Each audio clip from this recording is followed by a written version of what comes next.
Olá, sou Paulo Eduardo e nós estamos chegando para mais um estudo aqui no canal Minuto Missionário. Seja bem-vindo. Muito obrigado por nos acompanhar, muito obrigado por estar aí já acessando esse canal. Fico sempre muito feliz, agradecido a Deus por cada um de vocês que acessam esse canal, que tem chegado, os novos seguidores.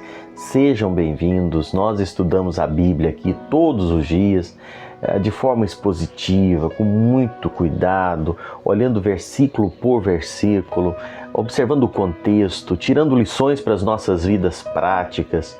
Nosso objetivo aqui é estudar a Bíblia. A gente não ganha nada com isso aqui. Meu canal não é remunerado, eu não tenho lucro nenhum aqui. Meu objetivo aqui é unicamente fazer com que você receba a mensagem da Palavra de Deus, você possa crescer, desenvolver a sua vida, o seu relacionamento com Deus. Esse é o nosso objetivo. A gente tira esse tempo aqui da nossa rotina no campo missionário para gravar esses estudos para ser bênção para a sua vida. Então, saber que você está aí me enche de alegria. Você de várias partes do Brasil que nos acompanha. Seja muito bem-vindo e eu te convido agora a me acompanhar em mais um estudo. Vamos juntos! Hoje nós vamos olhar os versículos 8 a 16 do capítulo 7 de Atos dos Apóstolos. Versículos de 8 a 16. Nós falamos no nosso último estudo dentro do discurso aqui de Estevão, da defesa, na verdade, de Estevão, ele evocando Abraão, né, a história de Abraão, para trazer para aquele povo entendimento que Deus já tinha um compromisso com o povo, uma aliança com o povo na circuncisão antes, não é, de ter um lugar santo. Deus já tinha um povo santo, lembrando as acusações que Estevão tinha sido, eu poderia dizer, levianamente acusado, não é? Ele tinha sido acusado de blasfemar contra o templo, blasfemar contra a lei. E aqui Estevão está trazendo, na verdade, eram os próprios inquiridores dele ali que estavam desobedecendo. Aqui agora, a partir do verso 8, ele traz a ideia de José como salvador do povo. Estevão faz então a transição de Abraão para José. Nós notamos imediatamente que se a Mesopotâmia foi o contexto que Estevão usa, não é? No qual Deus apareceu para Abraão, agora ele vai para o Egito.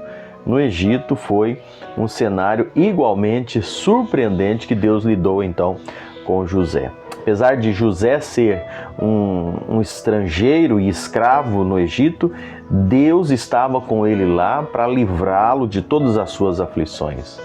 José deixou a cadeia para ser governador do Egito e Deus estava não apenas com José, mas também com toda a família dele, pois o salvou da morte durante a grande fome. Os capítulos 7 aqui do versículo 2 ao versículo 11 aborda essa questão.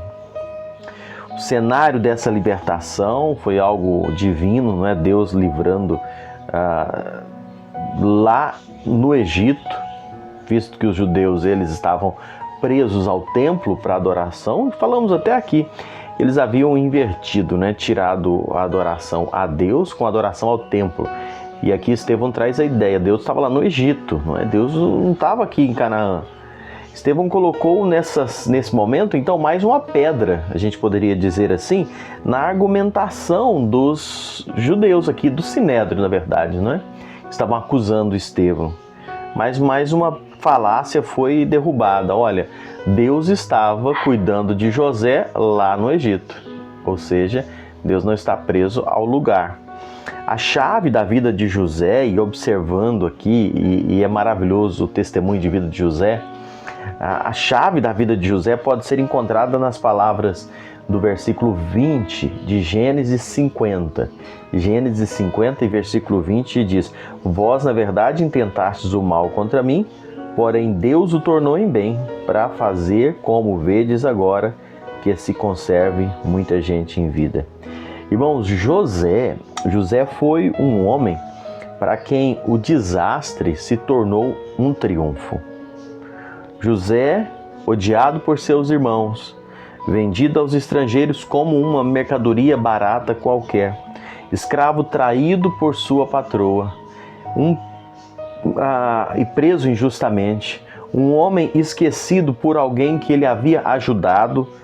Ele foi esquecido lá no cárcere, Porém, o que acontece? No tempo oportuno, ele sai do cárcere, sai da prisão e se torna governador do Egito. Estevão resume as características de José com uma frase: Deus lhe deu graça e sabedoria. José, um homem que recebeu da parte de Deus graça e sabedoria. William Barclay salienta que uma vez mais se vê o contraste. Os judeus estavam perdidos na contemplação de seu passado, engessados nos labirintos de sua própria lei, enquanto José cumpria a agenda de Deus, ainda que em terra estranha e de forma totalmente inusitada. Esse é o momento que Estevão coloca o sinédrio ali, aqueles seus inquisidores, nesta circunstância.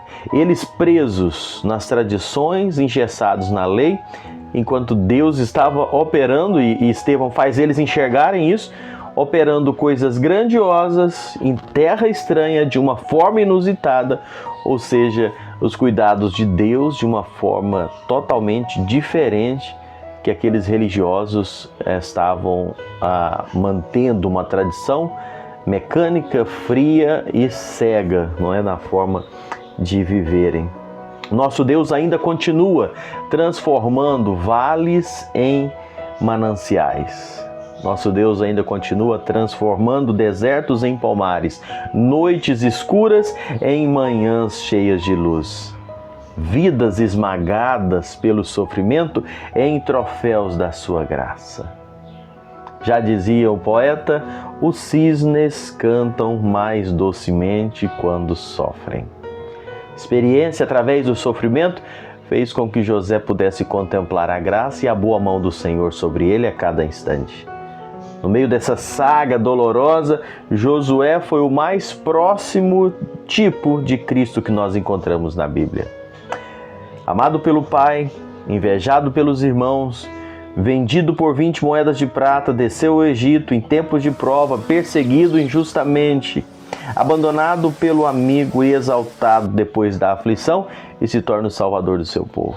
Que retrato precioso nós temos de José.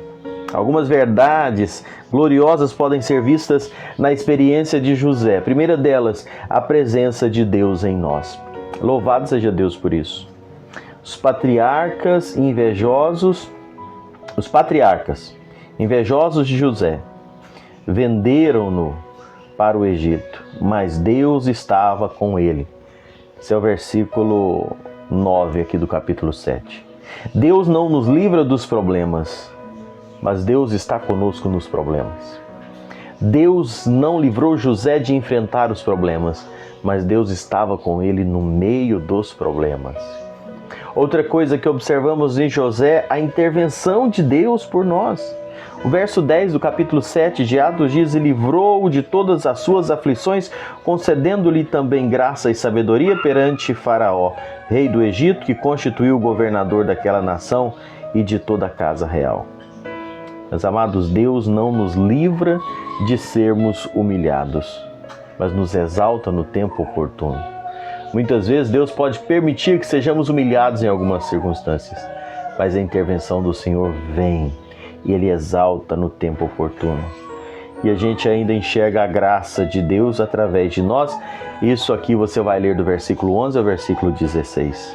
Deus não nos poupa de sofrermos injustiça, mas nos dá poder para triunfarmos através do perdão. Thomas Whitelaw aponta que José foi vítima de um terrível crime perpetrado pelos irmãos, instigado pelo ciúme fraternal e seguido por uma imerecida aflição. Contudo, José foi também alvo de uma maravilhosa intervenção de Deus. Deus o consolou em seus problemas, libertou e promoveu ele a governador. Finalmente, poderíamos dizer que José foi um instrumento de uma providencial libertação. Seus irmãos, até de forma inconsciente, o vendiam para ser escravo no Egito. E José, de forma consciente, os levou ao Egito para desfrutarem de uma plena liberdade. A história de José possa falar na nossa vida. Que o testemunho de José possa nos fazer lembrar que, apesar de todos os sofrimentos, quando nós estamos no centro da vontade de Deus, todas as coisas cooperam para o bem. que o que Estevão usou aqui para argumentar contra aqueles seus acusadores possa servir de ânimo, de motivação, de fortalecimento para a nossa fé. Que Deus te abençoe. Guarde a sua vida, a sua casa, a sua família. Em nome de Jesus, essa é a minha oração, o meu desejo. Obrigado por nos acompanhar e eu espero você no próximo encontro, aqui mesmo no canal Minuto Missionário.